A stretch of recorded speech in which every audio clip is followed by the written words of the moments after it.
UCLA lands a game-changing transfer. Trent Hendrick from JMU in the transfer portal. 5 for 5 has been a boom for the Bruins. You are Locked On UCLA, your daily podcast on the UCLA Bruins. Part of the Locked On Podcast Network, your team every day. Welcome, everybody, to this edition of the Locked On UCLA podcast. I'm your host, Zach Anderson-Yoxsimer, joined by Dave Schultz of the Locked On Sun Belt. Dave, thanks for coming on. We've talked to you about lots of JMU players. What makes Trent Hendrick so special, and is he the best of the JMU players the Bruins have gotten so far? Well, he's going to be that quarterback on the defense, right? He was a Sun Belt player, defensive player of the year. JMU held opponents to, I think, less than 15 points a game last year, like just under 15 points a game. And he's that middle linebacker. He's going to lead the team in tackles, had over 100 tackles. Not going to get a lot of sacks because that's not what he's going to do from that position, but he did have 3, forced a couple of fumbles. But he's just that smart, athletic guy in NFL training camp, but apparently that didn't work out, and he may be getting more money from Bob Chesney, and I think he was even going to get more money from Kale, but he decided to go back to his former head coach, and that makes it an easy transition. Doesn't have to learn a new defense or anything along those lines, and I'm sure will be effective for UCLA very, very quickly. Were you shocked that he didn't catch on with any NFL team following a dominant senior season? I guess so. Yeah. He's that size. Was he 6'4", 235? He He's huge. should be in the NFL. I guess you have to be in the right spot in the right time, and maybe he just wasn't. And maybe a lot of teams have their middle linebacker filled up. That's a lot of responsibility for a rookie as well. But somewhere you got to fill in. So yeah, I am a little bit surprised he didn't catch on professionally. And it seems like once this 5 for 5 rule was in place, and he was a part of the but he was part of the lawsuit that seemed to give the players the most ability to transfer. So it's like he waited and made sure the language was correct in the Louisiana one. So for now, he's here. For now, did it seem like it was a pretty easy ad for UCLA? Like obviously, it could have been up north. It could have been closer to home. And instead, he chooses to follow his coach and defensive coordinator, not his position coach. But I think it's a pretty easy ad 2 weeks before the season starts, don't you think? I agree. So teams like Cal and Virginia Tech may have to overpay. And for a team like UCLA, where obviously most of that money is spent, they're not going to be able to surpass those other squads. And give it up for Trent Hendrick. This will be the best spot for me. And, I'm just going to throw out a number. I have no idea how much he's making. But say, Cal was over $500,000 and they're giving him $500,000 or $400,000. I'd rather take it on the chin financially, but go play a place where I'm comfortable. And it just makes it an easier transition to where, if he goes to Cal, let's be honest, or Virginia Tech, just kind of playing for the money. It is interesting. All 3 of those are kind of rebuilds. All 3 of those places are rebuilds. And the thing is, they probably all have open spots for a fifth-year senior who's the reigning conference defensive MVP. I think they would gladly take somebody in the middle of that defense in the front 7 to come make an impact in 2026, and he would fit the mold for all those players. I think you could argue, I think they're all good spots. I was going to say UCLA is the best spot, but I was like, no, now that I'm taking a deeper lens, that's a little bit of an egregious take to say that they're light years ahead of the rest. They're probably maybe a step or 2, but that could be up for debate. And I think for UCLA, this is a major, this is a major ad. And the thing I believe, which is what I put in my reaction about a day ago, Dave, is with the 5 for 5 coming out so late, I think this was a benefit for UCLA because they didn't have to overbid and overpay for him, whereas some other rivals could have easily outbid them. Yes. Well, yeah, that's what you have to do when you're going for a guy who is familiar with one of those places. You have to give him a reason to go to Cal, other than it's a nice campus and nice area, but you have to give him a reason. And UCLA doesn't have to have as many reasons because we have Bob Chesney, and he knows what that's all about. playing in the college football playoff last year, winning a Sun Belt championship, and your defensive player of the year. So it's a huge acquisition for UCLA. And you would presume that Hendrick, he's already in shape. It's not like wasn't in training camp. And he'll be raring to go. And it's another one of those guys. And UCLA has more than a couple that can be another coach on the field and, can translate what Bob Chesney is trying to get across without him getting across. All the coaches tell you the most successful teams are when it's a player-driven team. And, a coach can lean on a handful of players to get their message across, because eventually the players just tune out the coaches, whereas they can't tune out their teammates or won't tune out their teammates. And here's the thing for Hendrick. Has he really tuned out coaches? Think about his 5 years of college football. 2 years of Curt Cignetti, 3 years of Bob Chesney. Right. Like, that's about the most coached up player you could arguably get coming into a fifth year. You'll have, I think CBS Sports posted the stat, over 1,800 snaps. He's got over 30-plus starts, 100 tackles last year, had a 10-tackle game in the Oregon game, and I believe a forced fumble against the Ducks in the playoff, if I'm not mistaken. So he played big against JMU's best opponent on the schedule in the playoff. He's got some of the best coaching, or been a part of the best staffs, you could argue, up and coming in Chesney, and you've seen how Curt Cignetti's gone. Now, that could be a different debate as to, he didn't take Hendrick with him, but that just shows you the depth JMU's had over his career there. Right.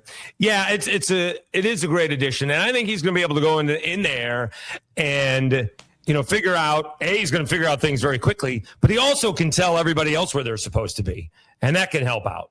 As for the best player, didn't they? And you can tell me who this is.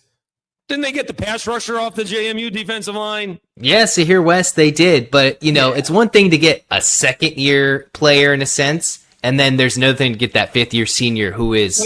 He may be the most experienced. Yes, but West is the most promised. May be the best. Yeah. Yep. But here's the thing. They got both. Both of them, that's for sure. And those were two positions that they needed some depth and some talent, and they got both of them. And I think the thing with Sahir West, he was coveted by some big dogs. I believe Ohio State was one of them. Bruins got him then. Trent Hendrick, a little less of a suitor list because of how late into the season it is. And the Bruins had the inside edge with the coaching, just like how they did with Sahir West in the coaching relationship.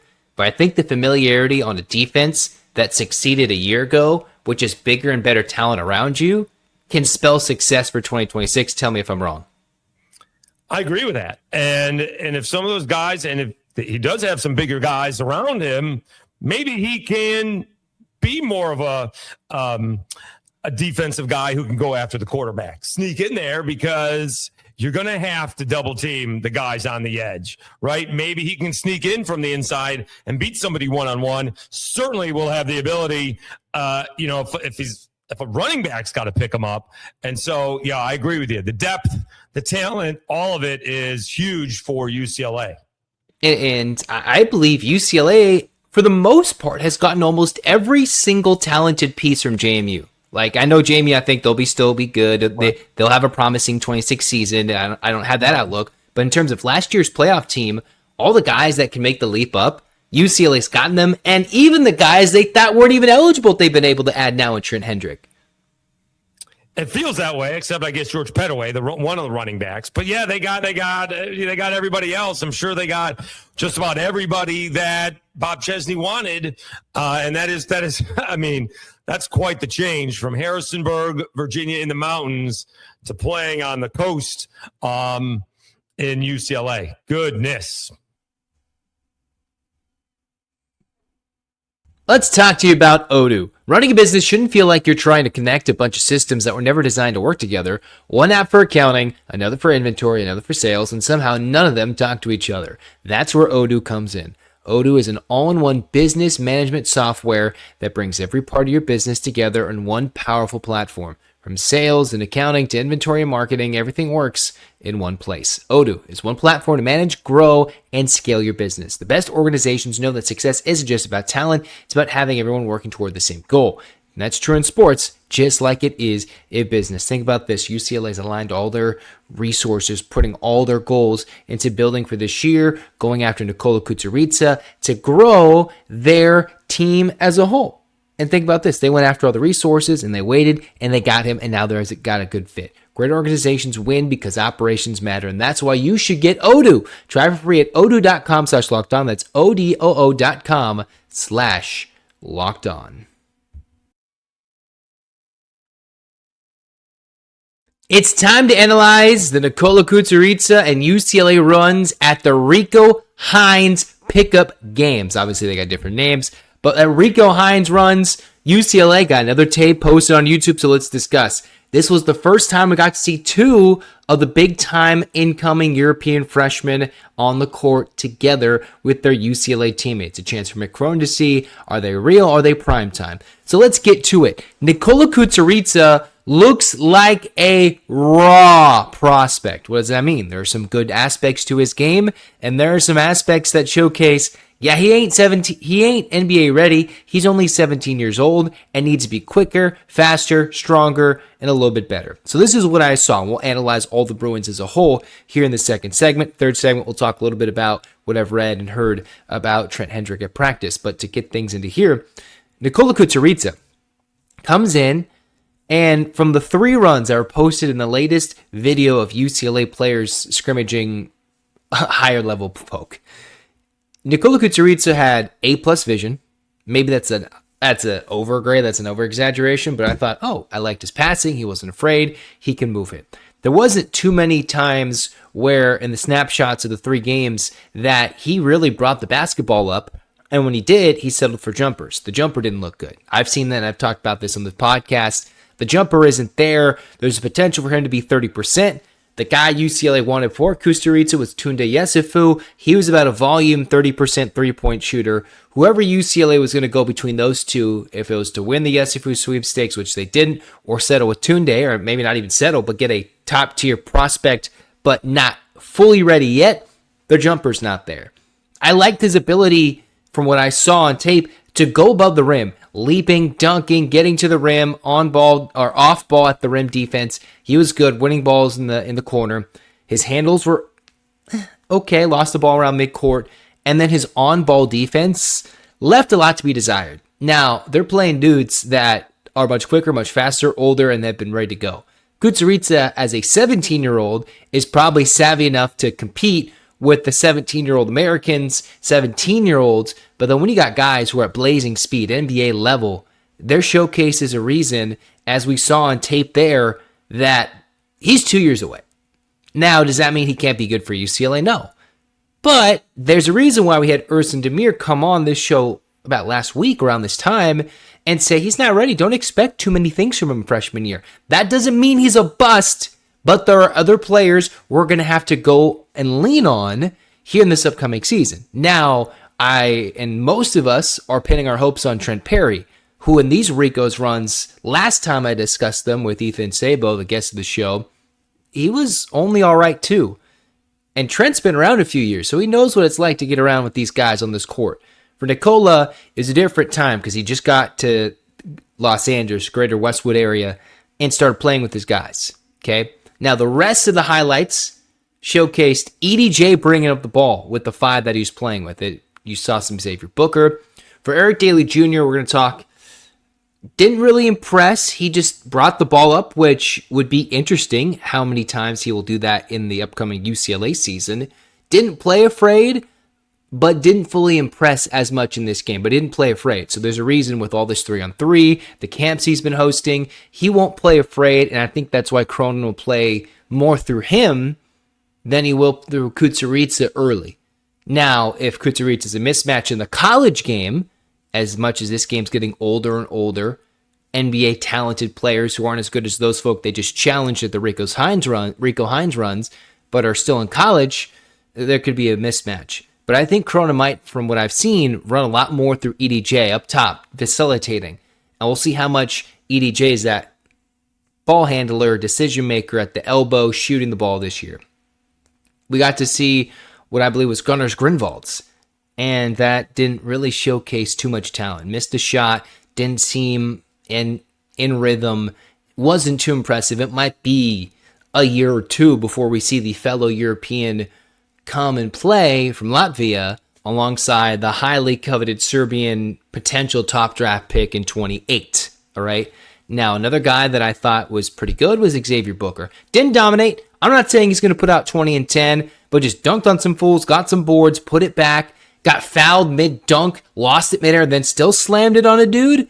I liked what Booker brought. And if he's just that quiet, solid production, we're not expecting or needing all Big Ten production. We don't need him on that first or second or honorable mention. But if he's playing consistent numbers, getting positive minutes, playing solid defense, then I like what Booker's going to bring. And if that's the solid senior year he has in his fourth year of college basketball, there's reason to believe UCLA has a post presence alongside EDJ, alongside the Jovic's of the group, alongside the Sergeys of the group, the transfers coming from the SEC schools. There's reason to believe the Bruins have a post presence. It's not going to be 7-2 or 7-3 like Mata or the rest of these other Big Ten schools, but they will be a force inside. So I liked what Booker had in limited minutes, and I think it was Joe Filan again, had a little bit of a rap on the hand, so that's something to take note. That's not something that's what I've seen fully been widely reported, but he was having a rap on that hand that wasn't on the hand, I think, previously. So that's something to take note, but he continues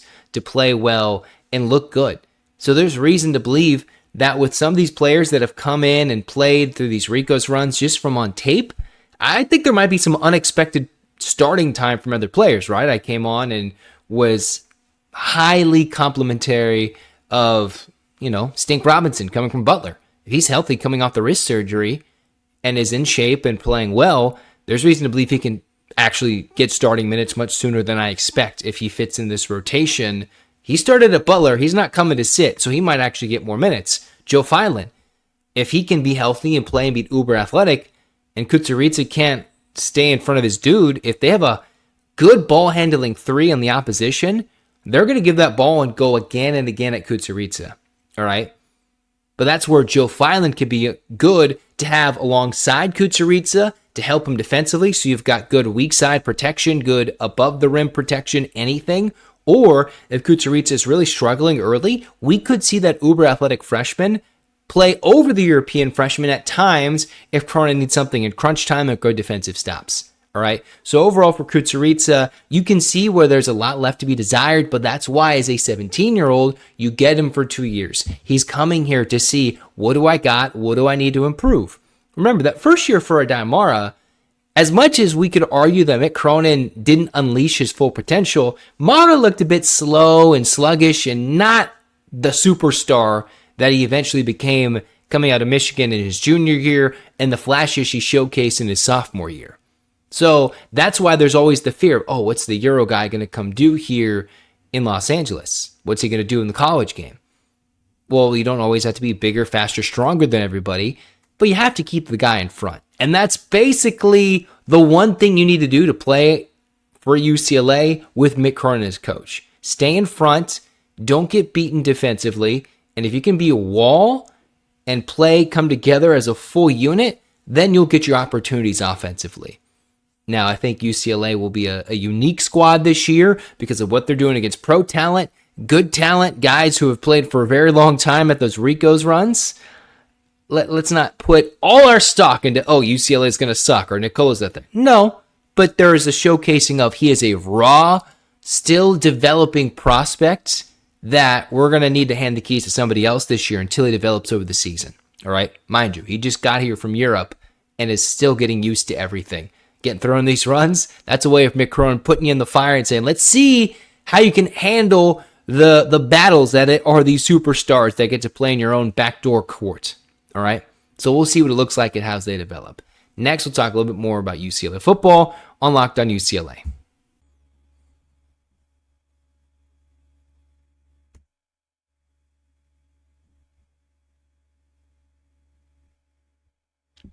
Locked On UCLA is brought to you by FanDuel. Baseball fans, if you think you know who's hitting a homer today, FanDuel is giving you a free chance to call your shot with Daily Dingers. It's easy to play. Just make your free pick for who you think will hit a home run in their game.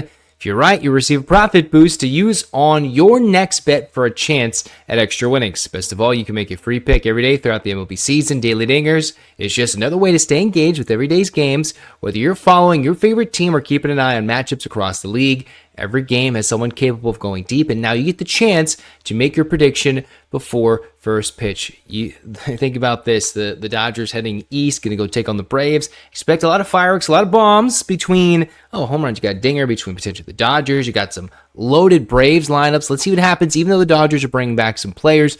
Think about this. Are you ready to play your game? Join all the action at FanDuel.com. That's FanDuel.com to play daily dingers and make your free pick on who's hitting a homer. Play ball and swing for the fences on FanDuel, an official partner of the MLB.